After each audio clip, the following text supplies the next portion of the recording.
मेरा मेरा आपसे एक सवाल है। मेरे पास तुम is huge blockbuster, I think के पिछले कोई 5-6 सालों में इससे बड़ा आई थिंक इंडस्ट्री में अभी तक इससे बड़ा सीरियल नहीं आया आया जिसका इतना क्रेज हो। उसके बाद कोई जिंदगी चेंज हुई आपकी? नहीं, वही सेम। मेरी जिंदगी चेंज ही नहीं हो रही और मुझे अच्छा लग रहा है कि सब कुछ वैसे ही है, मैं वैसे ही हूँ। आपको अभी भी वही कॉल आता है, हेरा इस बार बजट बहुत कम है। नहीं यार, अच्छा ये वाली जिंदगी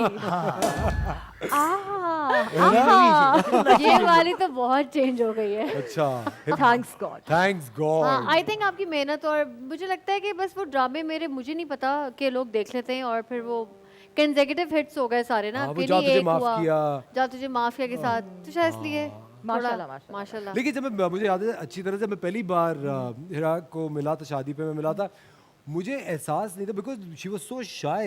आई थिंक शादी पे वैसे भी लड़कियां नहीं, मैं बहुत नहीं, मैं एक्स्ट्रा शाय थी। मैं आजकल लड़कियों को देखती हूँ माशाल्लाह बहुत कॉन्फिडेंट होती हैं। नहीं, मेरी जब हिरा से मुलाकात हुई थी तो उनका शो हुआ करता था एक और चैनल पे। आय हाय, हाँ, पहले शो था हमारा। वो मेरा पहला शो नहीं, था। हमारा पहले शो की गेस्ट जाले थी और शुक्र है कि जाले थी, क्योंकि जो मैंने सवाल किया था ना उसके बाद तो मुझे जूते ही मारती सामने वाली।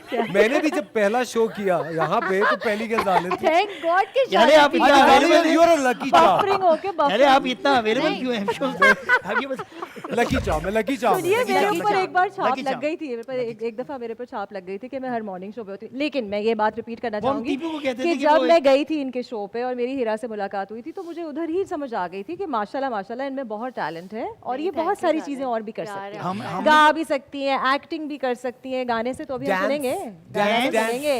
क्या आप डांस कर सकते हैं? क्या आप डांस कर सकते हैं? ऐसी बात है ना। चलिए, जैसे कि खवातीन और हज़रात, आप लोग जानते हैं कि आज ईद का दिन है और ईद के दिन हमें हमेशा अच्छी अच्छी बातें करनी चाहिए। तो without wasting any time let's move to the rapid fire round. Rapid fire, Let's ठीक do है, that। और रैपिड फायर के पायनियर हमारे साथ मौजूद हैं जो कि मानी है। मानी का बहुत सालों पहले कैजुअल एक शो आता था और मानी के शो में मैं गलती से चला गया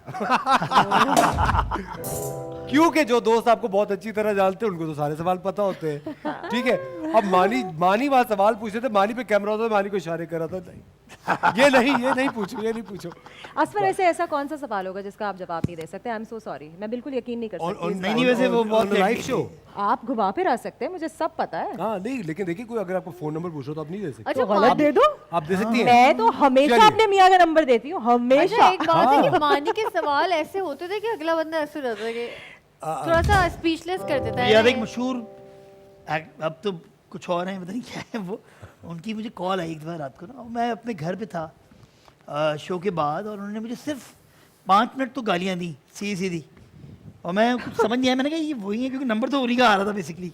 मैंने यूँ करके देखा, मैंने हाँ नहीं ठीक है सही है। फिर वो चेंज होगी थोड़ी देर बाद, उनको मैंने भी कुछ कहा आगे से, तो वो बड़े मशहूर आदमी हैं, अभी भी बहुत अभी तो बहुत ज़्यादा मशहूर है आजकल। मैं समझ गया, मैं तो वहीं पहुंच गया। बिल्कुल हाँ वहीं पहुँचे, हम सब वहीं पहुँच रहे हैं। तुम ये ट्यूब लाइट किसके है, बारे में बात हो इसको रही बाद है? में बताऊंगा। नागिन डांस मुझे भी नहीं, आई हैव नो आइडिया। और नागिन वो वाले भाई